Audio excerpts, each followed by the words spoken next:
Nous avons donc eu un dossier fort, c'est le projet de loi de finances rectificative, de la loi de finances portant exécution du budget de l'année 2018. Vous savez que normalement, chaque année, donc, il y a des lois de finances rectificatives pour faire le point notamment des dépenses, des prévisions de dépenses et de recettes. Et donc, il y a un paramètre important, c'est qu'au cours du premier semestre, nous avons constaté donc des difficultés, qui sont des difficultés liées donc aux attaques terroristes, qui sont également des difficultés liées aux différents mouvements qu'on a connus, mouvements sociaux dans les ministères que sont ceux de l'enseignement, ceux de la santé, ceux du MINEFID. Et ces mouvements-là, ainsi que les attaques, ont eu un impact négatif sur l'exécution du budget, tant au niveau des recettes que des dépenses. Outre ces éléments qui sont base de compte performance, il faut savoir que nous avons également des engagements qui ont été pris en ce qui concerne un certain nombre avec des partenaires sociaux. Suite au mouvement de 2017 et 2018, vous avez à peu près 93 milliards de francs CFA qui sont venus s'ajouter donc au titre donc, de l'exécution budgétaire.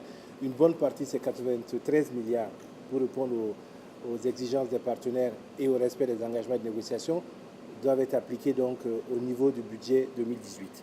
Donc, vu cette réalité-là, il y a des aménagements qui ont été faits au niveau du budget avec une priorisation de ce que nous appelons donc les dépenses à caractère prioritaire. Il s'agit notamment de la gratuité des soins à la femme et à l'enfant. Il s'agit au crédit supplémentaire à trouver pour la défense et la sécurité. Et puis, il s'agit également de l'opérationnalisation de la caisse de dépôt.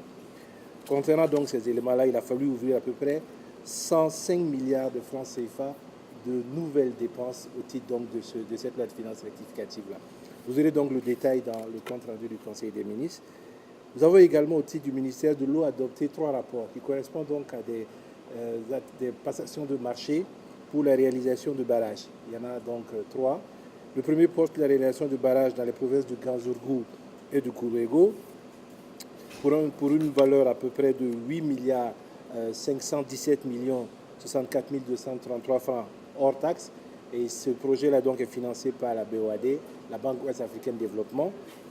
Le deuxième porte sur 6 barrages dans les régions de la Boucle du Mouhoun, du centre-ouest, du centre-sud et de l'est. Il y a à ce niveau-là donc 4 barrages qui sont des barrages à réhabiliter et 2 qui sont à construire pour un montant de 4 milliards 774 272 226 francs CFA, budget de l'État, gestion 2018. Et le dernier, c'est 4 barrages donc, dans les régions du centre-sud. Il s'agit donc des barrages de Gissigui dans le Bazega, Sougué dans le Kadiogo, Salé dans le Kadiogo et Guiba dans le Zunwego. À peu près 3 milliards 600 millions de francs CFA, en toute taxe comprise, pour le budget 2018. Nous avons également adopté un certain nombre, nous avons au titre du Conseil supérieur de la communication, sous présentation du ministre de la Communication, mais vous savez que c'est une institution et donc c'est rattaché à la présidence.